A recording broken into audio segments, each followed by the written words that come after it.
After school, almost every day, I would went outside and just play different sports, mostly basketball, obviously, but just being outside and playing sports was so much fun. When I was a kid, there was no stress. You didn't have to pay much to be a part of sport, any sport. There's stress, there's a lot of pressure on them. It's very important for me and for the kids to have fun playing sports.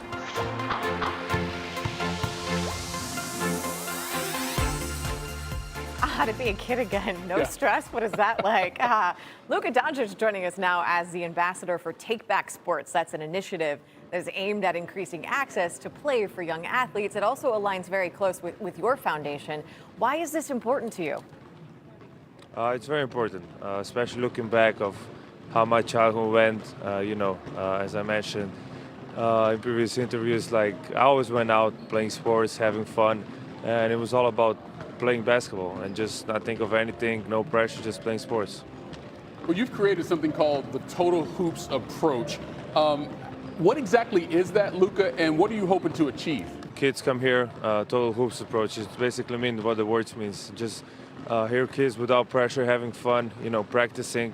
Obviously, you gotta like basketball a little bit, but there's like no pressure, and I just want them to have fun, like how I experienced my childhood, and that's what it's about. You said no pressure. Do you think kids are experiencing too much pressure now at this age when it comes to competing in sports sometimes? Yeah, I think so. We did a research last year, about why so many kids are quitting, not just basketball, more sports. And I think there's a lot of pressure on them, I don't know if it comes from parents, from other things, but there's just a lot of pressure on the kids, I think, right now. I've got two kids. Yeah. They're involved in sports as well, and I see it. I see them stressed, and it's the load between school and what their after-school activities. So what is your advice to kids about how to navigate those situations when they are feeling stressed? I mean, my advice would be, if you love this sport or any other sport, as I said, you got to have fun with it. I always had fun playing basketball, no matter if I had the bad day. I would go outside, play basketball, I'll go into the gym, play basketball, and I will forget about everything. So, like I always say, court is the basketball court is my peaceful place. So that's how I found, not to have pressure around. We mentioned the kids a lot in this initiative. Obviously, there's some kids behind you right now going through a clinic, part of your All-Star Weekend festivities there. You're trying to teach some kids, techniques and also remind them what sports can give them, including friendship, confidence, and joy, which I remember those things when I was a kid playing sports. So far, so good, I would assume. How's it going with those kids behind you? It's going great. There's 8 stations, in every different station you have different skills you can learn. And I think it's going good. I think the kids are smiling, and I think they're having fun, and that's what it's all about right here. Any of them challenge you to a free throw contest or three-point shooting contest yet? Not yet. But I'm better. That's coming. Yeah, better for me, pro 3-point. Okay. Exactly. Hope it's coming. I want to shoot some basketball. I do want to go back to something about the idea of parents and kids and like the research that you're doing. I see it happening with my kids and their friends a lot. There seems to be a point at a very young age where kids are forced into sort of choosing the one sport that they want to play. And you played soccer, you obviously played basketball as well. So how do you think being a multi-sport kid impacted you and who you are now? It helped me a lot for sure. I was never forced into one sport. Obviously, I was worse at others than basketball, but just like having other sports, you can learn different skills. I learned different skills, like maybe soccer, I think there's some footwork there that I transferred to basketball. So definitely helped me a lot, playing other sports. Yeah, obviously you were an Olympian with Slovenia back in 2020. Right now, through Friday's action, Slovenia has 2 medals right now in Italy. If there would have been a winter sport that you could have competed in or wanted to compete in the Olympics, what would that have been? I was definitely skiing. I did a lot of skiing, until even in Real Madrid, they didn't let me do skiing no more because it's an extreme sport. But I did skiing and snowboarding, so one of those probably. Well, look, obviously in basketball, you were a prodigy. Yeah. You play with one now in LeBron James, but now we've been talking about all the things he's doing at this age, including that triple-double just in his last game. I wonder, what have you learned about him that you didn't realize playing against him? I don't think I learned any specific. We all know what kind of pro he is. Obviously, everybody knows how he plays on the court, and what he's doing at this age is incredible. You know, he's 41 and playing at this level is insane. But I think just being his teammate and seeing how professional he is, you know, just maybe want to do more stuff and more stuff every day. What's the age that you have in mind for you? 45? For retiring? Yeah. Oh, definitely not 41. I'm not playing till 41. I'll tell you that. You know what I mean? Like, that's an interesting thing. That's You know, fair. some people That's want to totally fair. reset the number, and other times they're not. All right, as long as we're talking about the Lakers for a second, you have Austin Reeves back from his injury. LeBron is clearly in LeBron's rhythm. When you get healthy, what is the key to that team, you know, and making a solid postseason run? First of all, just staying together. You know, obviously we have 3 main ball handlers. You know, me, AR, and Bron. I think we can be a very, very dangerous team. We hadn't had much time to play together since everyone had been injured a little bit. But I'm excited after All-Star. You know, we all get to play together. We're all looking forward to it as well. Luka, thanks for taking the time here, and best of luck with that Total Hoops approach. Thank you. Thank you very much, guys. Bad. Justice for Shams, man. Just saying. After 21 seasons, the point guard and mayor of Lob City officially says goodbye to the NBA. Chris Paul earned 12 All-Star nods, 11 All-NBA teams, and 7 selections to the NBA All-Defensive First Team. Paul was the first player in NBA history to put up at least 20,000 points and 10,000 assists. Though he never won an NBA championship, he did win 2 gold medals with Team USA in 2008 and 2012. Chris Paul, as we mentioned, stellar 21-season NBA career, which began with him winning Rookie of the Year in 05-06, selected to the All-Star Game 12 times, winning the game's MVP award in 2013. He led the league in assists 5 times, in steals 6 times, second overall in both categories behind only John Stockton in each, which brings us to senior Anscape writer David Dennis Jr., who joins us now on SportsCenter. So, David, what is Chris Paul's legacy in this league after 21 years? One of the great point guards of all time. He's got to be top 5 at the very, very least. One of the great winners, and proof that you don't have to have a championship to be one of the great winners. He has lifted the ceiling with every franchise that he was a part of. I think particularly when I think about Chris Paul, think about his time in New Orleans, which added stability and sort of joy to that city after Katrina. He was right there with Drew Brees and the Saints as a hero in that city for what he did for them, and I thought he should have earned the MVP while he was there. But on the flip side of Chris Paul, you also got to think about all of the what-ifs of his career. There are so many of them, and some of them are really anomalous and sort of random.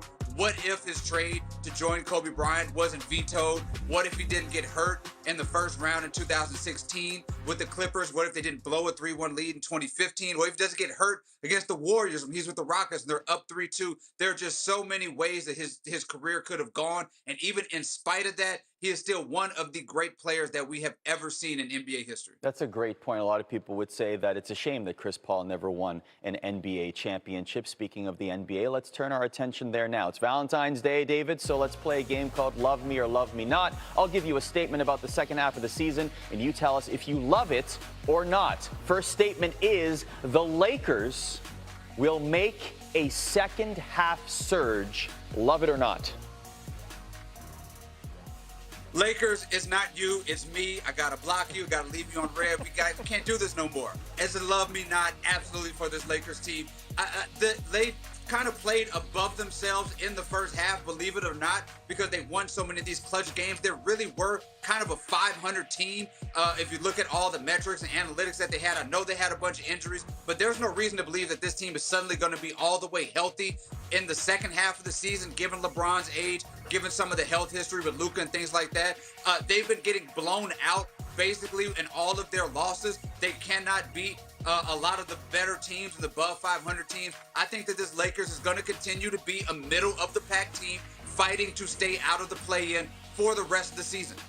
All right, that's an emphatic swipe left from David Dennis Jr. Let's see about this statement. James Harden and the Cavs will have the best second half. Love it or not? Oh, I love it. Give the Cavs the edible arrangements. Give them the chocolates. Let's go on some dates.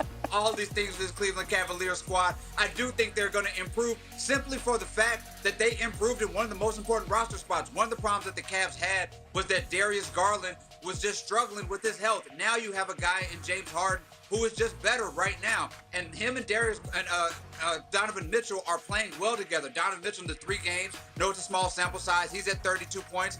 James Harden's at 19. And guys like Jarrett Allen are playing much better with somebody like James Harden to feed the ball. Jarrett Allen's at 24 and 11 on 80% shooting in those 3 games. And Evan Mobley is going to also improve. Now, who knows what's going to happen come playoff time in Game 6 or Game 7 where James Harden's going to show up. But in the regular season, we're going to see a Cavs team that looked a lot like the Cavs of last year, who are at the top of the East for the rest of this season. So loving the Cavs. I'm going to show some love. I'm going to put over David Dennis Jr.'s backdrop. I love what's going on back there, my man. Thanks for joining us here on SportsCenter. Appreciate it. Appreciate it. Studio. It is home of All-Star, where we are right now. And as we head into the break, it's time to take a look at some trends with Danny Green, Kendrick Perkins, and Mr. Mark Spears. I know we're all ready for a break, fellas, but the games are going to be back on before we know it. Perk, what do you think is going to carry over from this first half of the season that we've seen? Well, I think it's going to be, to me, the intensity is going to pick up. I think, you know, when we look at this part of the season after the All-Star break, the playoffs really started because the addition of the play-in tournament. So I'm looking at a team like the Cleveland Cavaliers, right? A team where Donovan Mitchell has never played with someone like James Harden, a guy that could actually set the table for him and get him easy back. Absolutely. For me, I think it's the Charlotte Hornets. I think they found something. Even though some of those guys have some suspensions, Musa is the heart and soul. Miles Bridges, they're blue-collar workers of that group. But they found some with Nipple, Brandon Miller, and LaMelo. So, like, they have a winning culture now. Shout out to Charles Lee, the coaching staff. They've done a great job of turnaround. I think they're going to continue to trend in the right direction. We might get that Detroit-Charlotte Hornets matchup in the first round. Right direction includes, it's been, what, since 2016? It's been a while. That they made the postseason? Yeah, so do you think that streak could end? Yeah, I think it can this year. I think it can this year. Interesting. Detroit basketball. Look on the other side of that series. Can they stay on top of the East? And can they keep their emotions in check? You know, the Jalen Duren and Isaiah Stewart, they got suspended for a few games. Ron Holland also was an emotional guy. Like, can they keep that kind of swagger in that fight, or could it be detrimental to them? And also, like, they're going to a territory now where they are the hunted, even though they've never been to the mountaintop yet. So I'm really curious to see how the Detroit Pistons play in the second half. We've gone very East heavy. I want to see San Antonio. I think that San Antonio is ahead of schedule. And anytime you have Victor Wembanyama on your team, you can't set a ceiling because you're going to hit your head. But it seems like from what we've seen early on, there's a lot of conversation of, is OKC vulnerable? If anyone could take advantage of that, could it be a young San Antonio team? I'm very curious to see how that carries over to the second half of the season. It is our time. The Super Bowl's behind us. We're getting through All-Star Weekend, and now it is all about the NBA and basketball, baby. I just want to see Wemby get that dub. Right now, everybody wins with Anscape's senior writer David Dennis Jr., who joins the program. All right, for the actual All-Star festivities, the game itself going to be U.S. versus the world, round-robin tournament format for tomorrow night's All-Star game. D, which player are you expecting a big night and performance from? I'm expecting it from Victor Wembanyama. This dude has that competitiveness that's kind of Kobe-esque, where you take these exhibitions and things that seem meaningless, and he goes out there and he wants to be dominant at all times. Like, he also understands what fan service means. He introduced the thing with the drum, with the Spurs fans at the end of the game. Like, he knows the importance of having fans being bought into the same dude who goes out and plays chess with random people. And he's going to treat this All-Star game, I think, similar to the way that Kobe used to, in that he is going to raise the level of competitiveness. He's going to say, hey, KD, you want to talk about the international players? I'm going to go at you. I'm going to go at the young stars. I'm going to go at the Anthony Edwards. And I think Victor Wembanyama is not only just going to be a guy who's going to strive for MVP, he's going to be a guy who strives to make this the most competitive version of the All-Star game we've seen. D, then can I counter this question or ask a follow-up? Which American will see that and say, no, no, no, not so fast, not on my turf? Who do you see coming that from the American side? Look, if Kevin Durant laid the gauntlet down a couple days ago, he said, you're going to talk about us not playing, talk about the international players. I think he's going to be the one that's going to say, look, let me bring it to them too and show that we can be competitive as well. Okay. All right, let's talk about a guy who was 12 times an All-Star in his career, Chris Paul. He announced his retirement yesterday, sort of an unceremonious end earlier this season with the Clippers. When you're telling your kids as they get older about CP3, how are you going to approach that conversation with how he'll be remembered?